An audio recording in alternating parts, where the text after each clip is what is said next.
Viewers, today we learn the topic type number of control systems.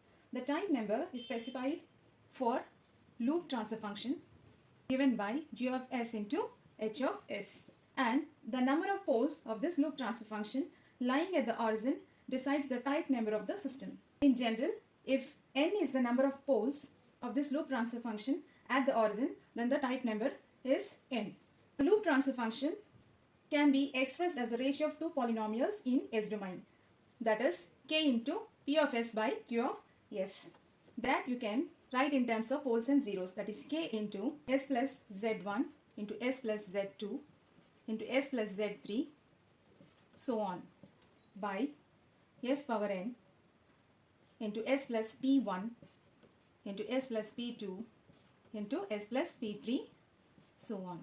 Here Z1, Z2, Z3, etc. are the zeros of transfer function, where P1, P2 and P3 are poles of transfer function.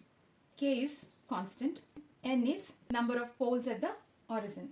This value of n in the denominator polynomial will decide the type number of the system. If n is 0, then it is type 0 system. n is 1, type 1 system. If n is 2, type 2 system. If it is 3, type 3 system, and so on. Now we'll learn about steady state error. The steady state error is the value of error signal E of t when t tends to infinity. The steady state error is a measure of system accuracy, and these errors occur because of the nature of inputs, or maybe basing on the type of the system, or maybe because of the linear nature of system components. The steady state performance of a stable control system is generally assessed by its steady state error subjected to step, ramp and parabolic inputs. Now this is a closed loop system where R of S is the input signal, E of S is the error signal, and C of S into H of S is the feedback signal, and this is the output signal or response. Now E of S equal to this input minus this feedback, R of S minus C of S into H of S. Now the output signal here, C of S equal to E of S into G of S. Once you have the input here, then this is the path, then you have a feedback path here, then E of S is difference of these two, then again output C of S would be E of S into G of S. Now E of S, substituting this in this equation, we get R of S minus E of S into G of S into H of S.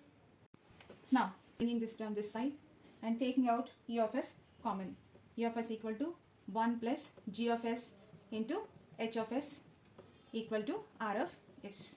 So that gives E of S equal to R of S by 1 plus G of S into H of S. Now say with the error signal in t domain.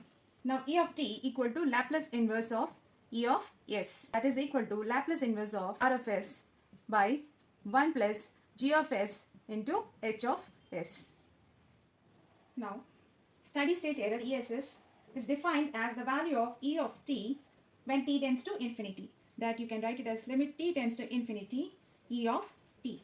The final value theorem states that if f of s equal to L of f of t, then limit t tends to infinity f of t equal to limit s tends to 0 s into f of s. Using this final value theorem for finding this ESS. So steady state error ESS equal to limit t tends to infinity E of t, that is limit s tends to 0 s into E of s is equal to limit s tends to 0 s into E of s is this one, R of s by 1 plus G of s into H of s. This is the frame for the steady state error.